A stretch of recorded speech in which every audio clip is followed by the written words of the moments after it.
Wala pang tao na manonood. Ayan o, dalawa. Tapos wala pang laman.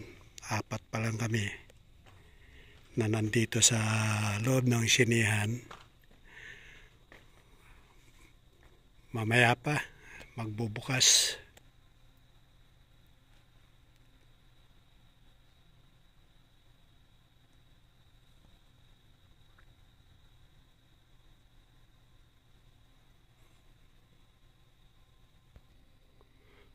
Sa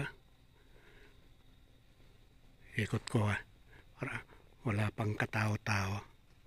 Ayun, dalawa, bali 4 pa lang kami na nandito sa loob ng sinihan na manonood.